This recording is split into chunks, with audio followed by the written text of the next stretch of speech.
World-class faculty, cutting-edge labs, and immersive learning. A vibrant campus life beyond the classroom. SGT University, nurturing future leaders.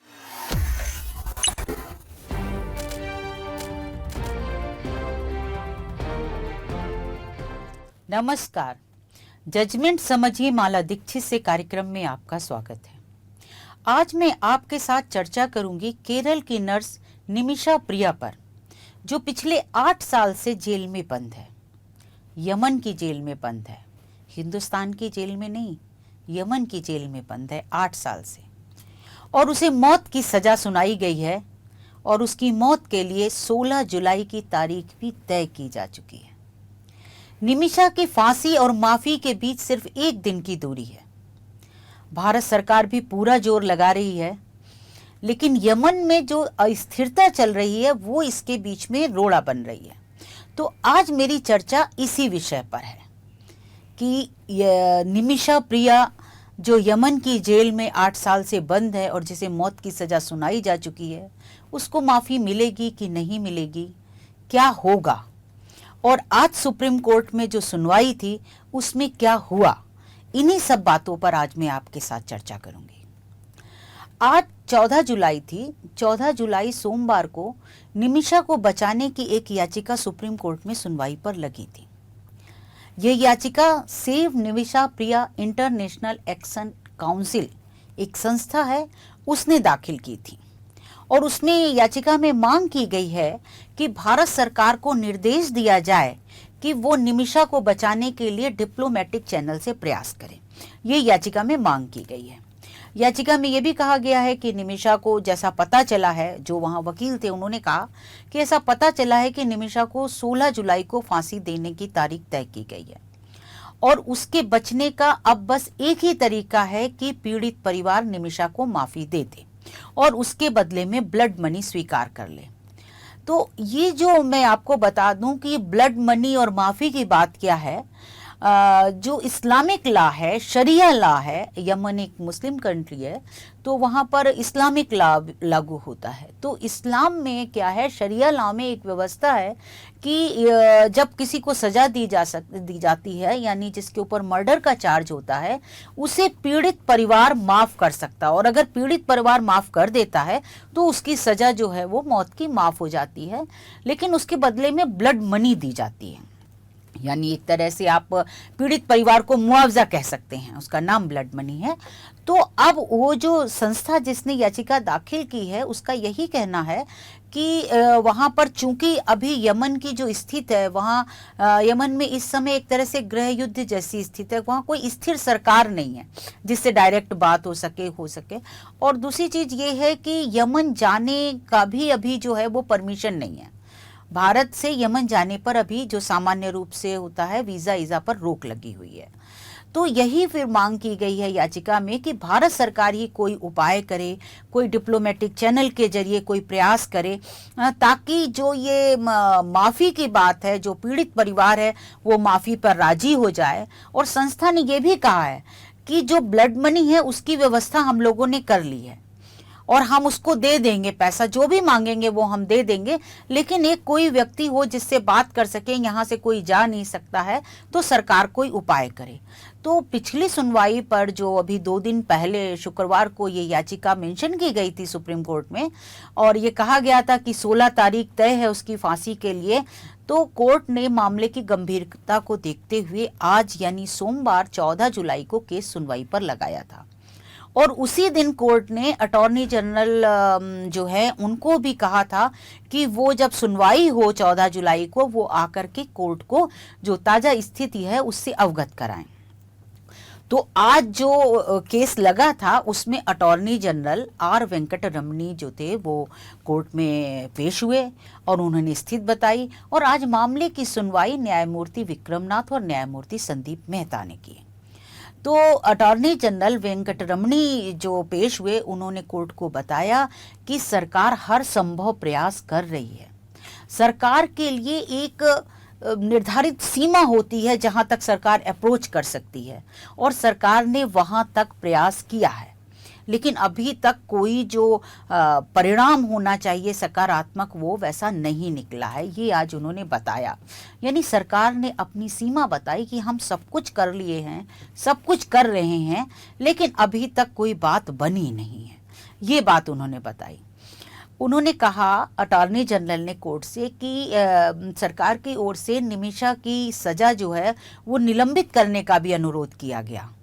वहाँ की जो authorities है उनको ये सूचना भेजी गई, उनसे अनुरोध किया गया, लेकिन अभी तक सकारात्मक कोई ऐसा जवाब नहीं आया है ताकि हम ये सुनिश्चित हों कि नहीं अभी 16 तारीख की जो तारीख तय बताई जा रही है वो टल गई है।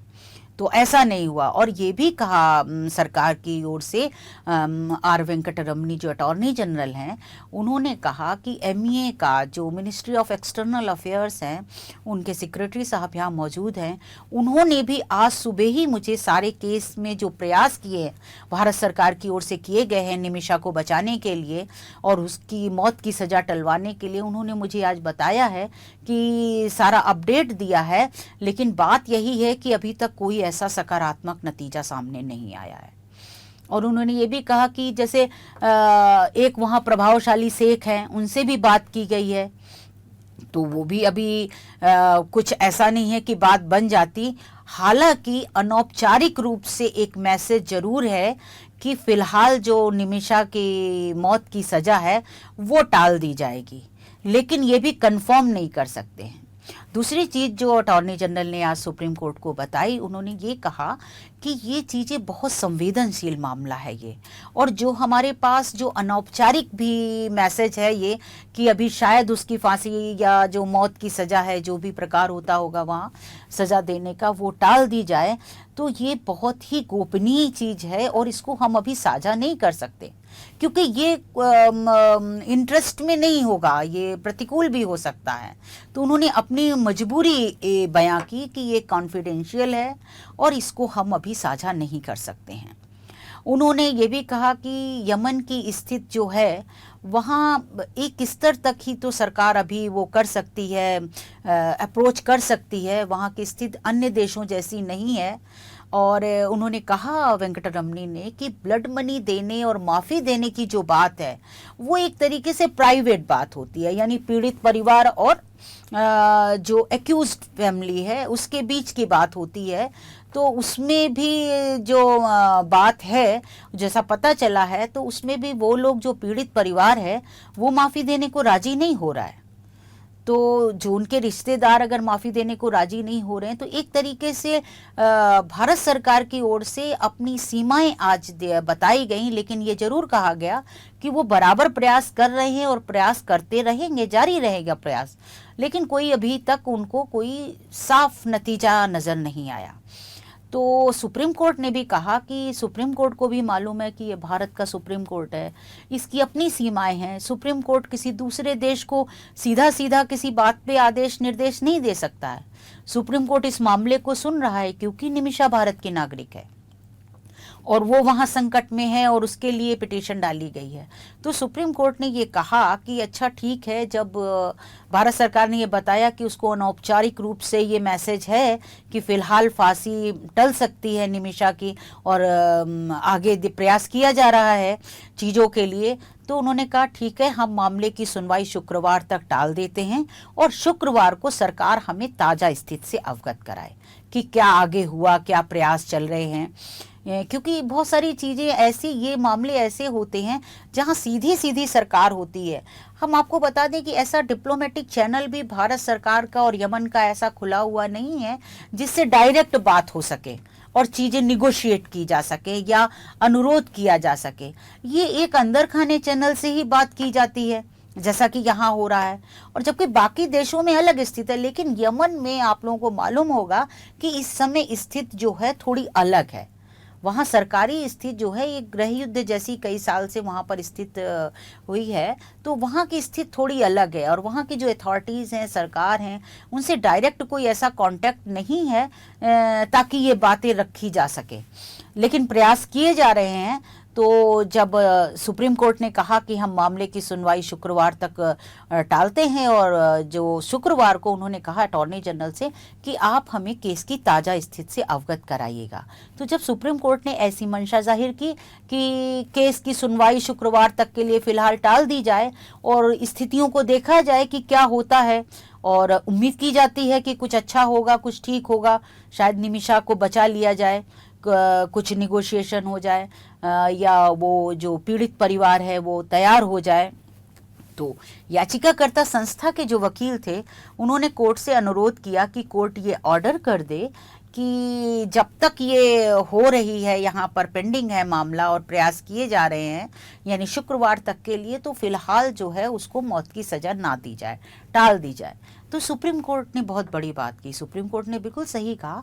सुप्रीम कोर्ट ने कहा कि हम किसी दूसरे देश को कैसे आदेश दे सकते हैं, और हमारा आदेश कोई क्यों मानेगा वो देश। यानी सुप्रीम कोर्ट ने सीधे सीधे अपनी सीमा बताई, और ये सीमा निश्चित तौर पर है। जब कोई एक सोवरेन कंट्री है और हमारा देश भी एक संप्रभु राष्ट्र है, तो एक संप्रभु राष्ट्र दूसरे संप्रभु राष्ट्र दोनों अलग अलग होते हैं। तो एक राष्ट्र का कोई, चाहे सुप्रीम कोर्ट हो या कोई भी अथॉरिटी, दूसरे राष्ट्र को कोई आदेश नहीं दे सकती। यहाँ का सुप्रीम कोर्ट अगर कोई ऑर्डर देता है तो वो दूसरे राष्ट्र पर लागू नहीं हो सकता। इसलिए सुप्रीम कोर्ट ने सही कहा, अपनी सीमाएं बताई कि भाई हम कैसे कह सकते हैं, और हमारा ये आदेश भला कौन मानेगा, कैसे माना जा सकता है। और इस सब चीज के साथ ही सुप्रीम कोर्ट ने मामले की सुनवाई जो थी निमिषा के, वो शुक्रवार तक के लिए टाल दी है। तो अब ये तो बाद में पता चलेगा कि निमिषा को माफी मिली कि नहीं मिली, क्योंकि जो अनौपचारिक आश्वासन मिला है भारत सरकार को, उसकी सत्यता परखने का कोई साधन तो है नहीं अपने पास कि हम लोग ये जान सके कि जो आश्वासन मिला है कि फिलहाल उसकी मौत की सजा को टाल दिया जाएगा, वो सही है कि नहीं है, सिवाय इसके कि अब हम लोग इंतजार करें और थोड़ा सा डिप्लोमेटिक वे में जैसे प्रयास किए जा रहे हैं वो प्रयास जारी रखें। निमिषा की माँ फिलहाल वहाँ पहुँच चुकी हैं, जैसा कि वकील ने बताया कि वो वहाँ पर हैं, और प्रयास किए जा रहे हैं कि पीड़ित परिवार जो है वो किसी तरह राजी हो जाए ब्लड मनी लेने पर और माफ़ी दे दी जाए। तो प्रयास चल रहे हैं कि निमिषा प्रिया जो है वो किसी तरीके से उसकी जान बचे, क्योंकि अगर हम आपको अब आगे ये बताएंगे कि निमिषा के ऊपर क्या आरोप हैं, तब आपको लगेगा कि वो बहुत कुछ परिस्थितियों का भी शिकार हुई, उसके साथ जो भी हुआ वो बहुत दुर्भाग्यपूर्ण रहा। तो जो हम अब आपको बताते हैं कि ये पूरा मामला क्या था निमिषा का। निमिषा प्रिया ने, नर्स है जो केरल की रहने वाली है, उन्होंने नर्सिंग की अपनी ट्रेनिंग पूरी करने के बाद नौकरी और रोजी रोटी की तलाश में यमन चली गई थी। अपने यहाँ से बहुत से जो ट्रेंड नर्सें हैं, जो हेल्थ स्टाफ है, वो गल्फ कंट्रीज़ में या और जगह विदेशों में नौकरी के लिए जाते हैं, क्योंकि इनकी मांग होती है बहुत। तो ऐसे ही वो यमन चली गई नौकरी के लिए। तो वहाँ पर निमिषा प्रिया को सरकारी उसमें नौकरी भी मिल गई नर्स की, और उसने काफ़ी दिन तक नौकरी की नर्स की। उसकी एक बेटी भी है, पति हैं, और जब काफ़ी दिन तक नौकरी करती रही, इस बीच उनके पति निमिषा के 2014 में बेटी के साथ भारत आ गए, और उसके बाद निमिषा लेकिन वहीं रही, यमन में ही बनी रही। और उसके बाद उसने तय किया कि वो नौकरी छोड़ देगी और वो अपना क्लिनिक खोलेगी। तो उसने अपना क्लिनिक खोलना चाहा, लेकिन यमन में एक नियम है कि वहाँ क्लिनिक या बिजनेस जो भी शुरू करेगा वो वहाँ का नागरिक होना चाहिए। तो इस शर्त की वजह से इसने, निमिषा ने, जो यमन के नागरिक थे, एक जो तलत अब्दो मेहंदी उनका नाम था, तो तलत अब्दो मेहंदी के साथ मिलके अपना क्लिनिक खोला निमिषा ने। और यमन में अच्छे से उसका जो क्लिनिक था वो चलने भी लगा, अच्छे से चलता था। तो उसको जब अच्छे से क्लिनिक चलने लगा, अच्छी आय होने लगी, तो मेहंदी का जो था वो इरादा थोड़ा बदल गया, और वो जो निमिषा को था वो पैसे वैसे का जो हिसाब था या पैसा नहीं देता था। तो इससे थोड़ा दोनों के बीच में विवाद बढ़ा, और इसके बाद झगड़ा जो भी है वो उसने पूरी चीज़ें निमिषा का, जैसा कि केस बताया जा रहा है, जैसा कि पिटीशन में लिखा है, जो सुप्रीम कोर्ट में पिटीशन डाली है संस्था ने, उसमें जो लिखा है वो मैंने पढ़ी। उसके हिसाब से उसकी जो बिजनेस था, क्लिनिक था, उस पर पूरी तरीके से मेहंदी ने अपना कब्जा कर लिया। और जो उसने पेपर्स तैयार कराए थे, क्योंकि जब आप किसी के साथ मिल करके बिजनेस शुरू करते हो और ये शर्त है कि वो वहीं का नागरिक हो, तो उसके जो पेपर्स तैयार कराए गए थे, उन पेपर्स के हिसाब से उसने जो मेहंदी था, उसने ये कहा, ये प्रूफ किया कि ये तो मेरी पत्नी है। तो बात थोड़ी सी वो हो गई, वो पत्नी की तरह उसने प्रूव कर दिया। और निमिषा का जो था वो शोषण होने लगा, उसका आर्थिक शोषण भी होने लगा और उसका शारीरिक शोषण भी वहाँ मेहंदी करने लगा। तो वो बहुत परेशान हो गई। जब वो बहुत परेशान हो गई तो उसने इस बात की शिकायत पुलिस में की, लेकिन पुलिस ने निमिषा की बात नहीं सुनी, बल्कि उल्टा निमिषा को ही जेल भेजा गया और निमिषा 6 दिन जेल में रही। और जब वो जेल से लौटी है तो उसके बाद उसकी जिंदगी और बदतर होगी, ऐसा उस याचिका में लिखा है जो संगठन ने सुप्रीम कोर्ट में दाखिल की है। और जब बहुत परेशान हो गई तो उसको एक जो जानती थी, जब वो जेल के दौरान जिसके संपर्क में आई थी, उसने उसे सलाह दी कि तुम ऐसा करो, क्योंकि मेहंदी ने क्या किया था, निमिषा का पासपोर्ट अपने पास ले लिया था, सारे कागज पैसे सब मेहंदी ने अपने पास रख लिए ताकि ये वापस ना लौट पाए। तो निमिषा के पास पासपोर्ट नहीं था, इसलिए वो भारत वापस नहीं आ सकती थी। अब उसको जब पासपोर्ट नहीं मिल रहा था तो उस महिला ने उसको सलाह दी कि तुम ऐसा करो कि मेहंदी को तुम इंजेक्शन दे दो कुछ नशे का, और उस समय उससे पूछ लो कि तुम्हारा पासपोर्ट कहाँ रखा है, और पासपोर्ट लेकर के तुम फिर भारत लौट सकती हो। तो निमिषा ने क्या किया कि वो एक दिन मेहंदी के घर गई और उसको इंजेक्शन दिया उसने पहले, लेकिन मेहंदी पहले से ड्रग्स का आदी था तो उसको असर नहीं हुआ इंजेक्शन का। इसके बाद निमिषा ने उसकी डोज बढ़ा करके इंजेक्शन दिया उसको। तो वो डोज बढ़ाने से क्या हुआ, ड्रग की डोज ज़्यादा होने से मेहंदी की तत्काल ही मौत हो गई कुछ देर में। और जब उसकी मौत हो गई तो निमिषा पे निश्चित तौर पर हत्या का ही मुकदमा चलेगा, और वो हत्या का मुकदमा चला और निचली अदालत से लेकर के वहाँ की सर्वोच्च अदालत तक से निमिषा को हत्या के जुर्म में मौत की सज़ा सुनाई गई और उस पर मुहर लगाई गई। तो निमिषा पिछले 8 साल से यमन की जेल में बंद है, और अब उसकी जो है मौत की सज़ा की तारीख भी तय कर दी गई है, जैसा कि उस याचिका में बताया गया है कि वो 16 जुलाई है, यानी अब सिर्फ एक दिन का समय बाकी है। आज 14 जुलाई है, कल 15 जुलाई है और परसों वो बदनसीब तारीख है। तो अभी भी इतना समय है कि शायद ये उम्मीद की जा रही है हमारे भारत के लोग और जो लोग प्रयास कर रहे हैं कि शायद निमिषा को माफ़ी मिल जाए, शायद वो ब्लड मनी लेने के लिए मेहंदी का परिवार तैयार हो जाए। उसका एक भाई है, माना जा रहा है कि जो वो अगर माफ़ कर देगा तो माफ़ी मिल जाएगी। तो इसी सब चीज़ों के प्रयास चल रहे हैं। अब देखना होगा कि क्या होता है और कितने ये जो प्रयास किए जा रहे हैं ये सफल होते हैं। ये सारी चीज़ें अब आने वाले समय में पता चलेंगी। अब अपने पास सिर्फ इतना ही है कि हम इंतज़ार करें और देखें कि भारत सरकार के प्रयास या निमिषा के परिवार की ओर से जो प्रयास किए जा रहे हैं या ये संस्था की ओर से प्रयास किए जा रहे हैं वो कितने सफल होते हैं, निमिषा की जान बचा पाते हैं ये सब प्रयास कि नहीं बचा पाते हैं। तो ये सब चीज़ें आने वाले समय में पता चलेंगी। तो अब जो भी इसमें आगे होगा वो हम बताएंगे आपको फिर से। आज बस इतना ही, और फिर इसमें जो भी हो, जैसा भी आगे निकलता है या कोर्ट में शुक्रवार को सुनवाई होगी उसकी मैं आपको ज़रूर जानकारी दूंगी। आप इस कार्यक्रम में मेरे साथ जुड़े रहे, इसके लिए बहुत बहुत धन्यवाद।